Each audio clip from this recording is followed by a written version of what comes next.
On my worst day, I came home from school, went straight into my bathroom, found the bottle of pills, unscrewed the cap, and was ready to make all the pain go away. And then I thought, what would he do? Would he be brave? I spent my youth daydreaming. I passed hours in my own imagination, sometimes even drifting off into a story without realizing it. So when a friend suggested I write out my thoughts in stories, I started writing every day. I woke in the mornings and wrote at my computer. I came home from school and wrote. I stayed up past my bedtime and wrote. I still had a social life and some really great friends, but I filled every spare moment writing.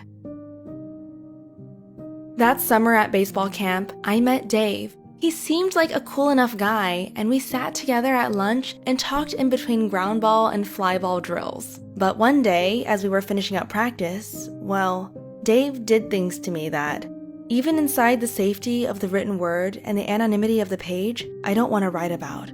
It hurt just to think about it, and it felt impossible to tell anyone. I wasn't afraid that people wouldn't understand, and I wasn't afraid that I'd be judged. I just never wanted to relive that experience. It hurt so much that I even stopped writing. I went home that day a different person. I had always been a happy person, or at least I tried to be. I always saw the best in people, or at least I tried to see the best in them. But I became distant from my friends, from my family, and from my writing. I felt empty. I think I knew I was depressed, that I had suffered a trauma. Really, I was in denial. That kid I saw in the mirror was not me. The real me must be off somewhere else. The real me was still a happy person. That's not the person I saw in the mirror. Deep down, I thought I would never be the real me again. If I could barely admit anything to myself, how was I supposed to ask someone for help? When school started that next year, my denial spread outward to my friends. I started to believe that they were only hanging out with me because they felt bad, or that they just wanted someone around so they weren't alone.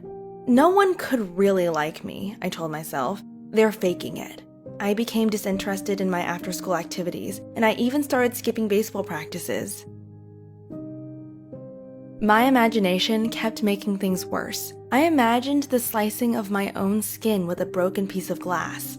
Sometimes during class, I excused myself to the bathroom and picked at my skin with my fingernails until I bled. My imagination, what used to be an escape into fun fantasy, turned into haunting images and nightmares.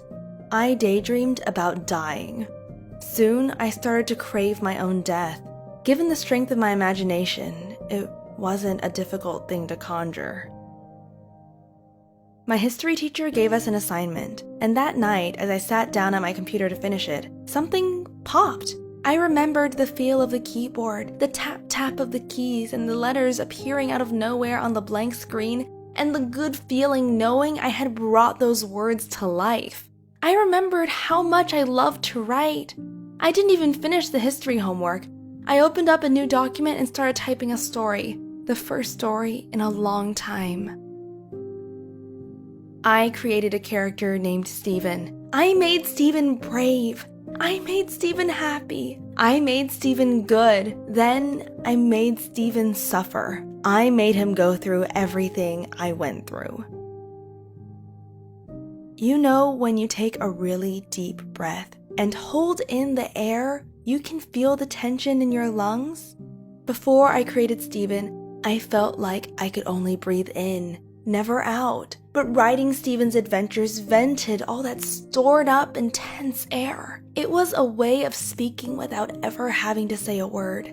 Writing Steven didn't solve all of my problems, but he helped me feel better. Without really knowing it, I started to be braver. Mainly, I wanted to be more like him. But like I said, it didn't solve all my problems. And so, on my worst day, I came home from school, went straight to my bathroom, and with a pile of pills resting in my palm, I thought, what would he do? Would he be brave? Steven would be brave. Steven was brave. Steven could hold out, put the pills back, and he could tell the people that he loved, The people that loved him, what was going on? I was more like Steven than I thought. My mother came into the bathroom. I'm sure she sensed something was wrong. Like my fictional character, I too am surrounded by people that I love and that love me. I cried and I told her everything that happened at camp. She told me everything would be okay. She told me that I had been brave. She told me that she and my family were there to take care of me. That's all I needed to hear.